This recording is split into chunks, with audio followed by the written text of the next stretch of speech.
Welcome to this video.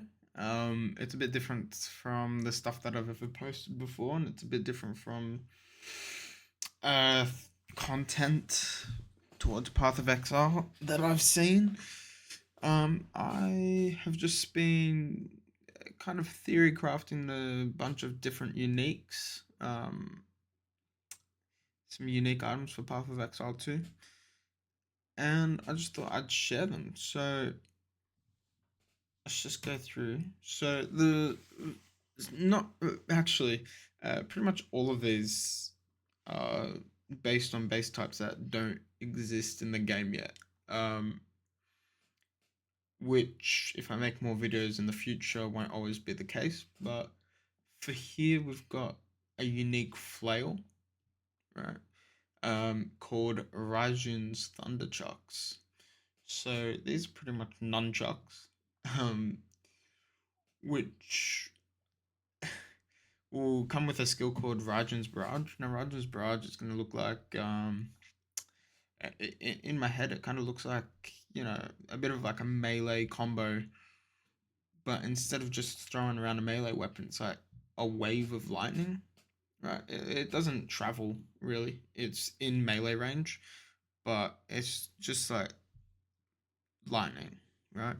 Um, in saying that, the reason it looks like that is because this flail won't deal any physical damage. It will. Its base damage is 50 to 80 lightning damage. Obviously, that can scale based on uh, when in the game it drops, right? So if it's like a level 80, level 75 unique drop, then it's probably going to deal quite a bit more damage than that. Um, and again, right, you got to think of attack speed.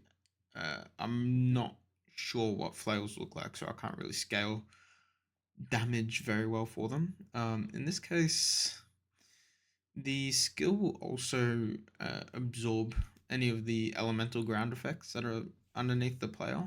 Kind of like when you throw twisters or tornadoes and they pick up the elemental effect. It'll be like that, right?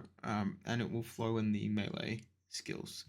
Um, just visually, I think like having the handles look like dragon, like Japanese dragons, their mouths open, and it looks like they're roaring. I think that'd be pretty cool. Yeah, I don't know. This is kind of what started the idea of coming up with different uniques for Path of Exile 2. So I thought I'd kick it off with that. So the next item is Excalibur. Pretty obvious to me at least, that it would be a really cool unique. So instead of like a normal attack skill for Excalibur, well, Excalibur is a holy sword, right? So I thought like a really cool, and it's not just a holy sword; it's a sword of a king, right? It's a king sword. So I thought, why not have it so that its effect is, it just feels like, like what a king would do. So I thought of a channeled RF, Righteous Fire skill, where the player will hold the sword up and they can still walk. They've just got reduced movement speed, right? Um, and like this holy ground will be in their aura, right? The player's got an aura for, where remnants spawn and where they can pick up remnants and, all that thing. So it will use that. And it will cover that whole floor with that whole ground area with like this cool holy light looking thing, and ethereal swords will come from the ground and rise, and it's pretty much righteous fire, right? To so we've got the ravens, and the raven scale, like the raven righteous fire that was just added in this update, in the 0.5 update. Um, so they scale with, I can't remember if it's crits or some sort of charges, or I know it scales with something. I didn't want to go that route, so instead, leaning into the holy king kind of thing, it will act as a healing aura for the ally for your allies, right? Um, and if you're read up in lore, you know that the scabbard, the scabbard, for Excalibur is has magical properties, and it does not allow the wielder of Excalibur to bleed, essentially. So we're just going to have it so that when you've got Excalibur equipped, you cannot bleed or be poisoned. Right?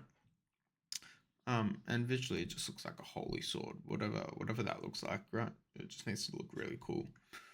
Um, Next is not a unique, it's a keystone.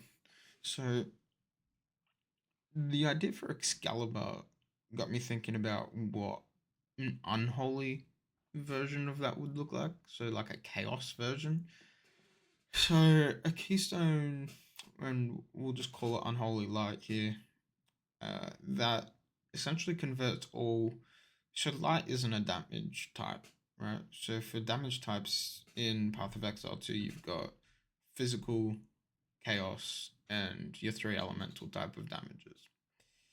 Right, so things like poison does chaos damage, bleed does fizz damage, and then you've got your three elemental type damages. So everything is covered under those five damage types, right? I would imagine most light skills would either be fizz, lightning, or fire, but it won't matter, right? So for here, we're going to take any of that damage, kind of like what we do for I can't remember what the keystone's called, but it converts fire spells to chaos damage spells and turns them purple. So that's what we're going to do here, except it's going to cover any of the base damage that comes with these light skills, whether that's lightning or fizz or fire, it doesn't matter. They will be chaos, right? And so the player will have to scale chaos here. On top of that, any any damaging ailments inflicted with these skills will also be deal chaos damage instead, kind of like the other keystone that makes ignite deal chaos damage. And ground effects will also be chaos, and there'll be a special chaos ground effect instead of the elemental effect, so that will visually change. And so using Excalibur, uh,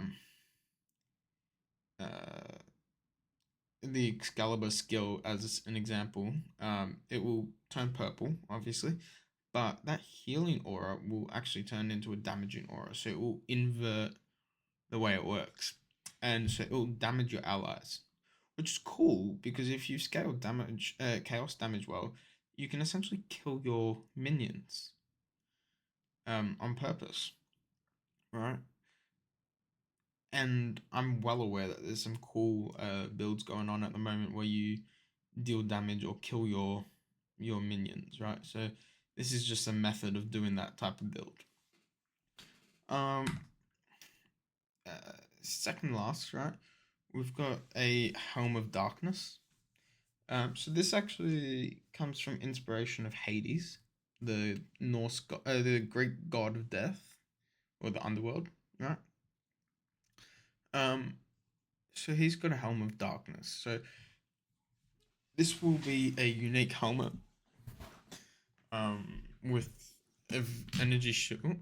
with energy shield, and evasion as the base, and so it's going to give the player a buff skill called Become the Darkness. So this is always active while you've got the helmet on.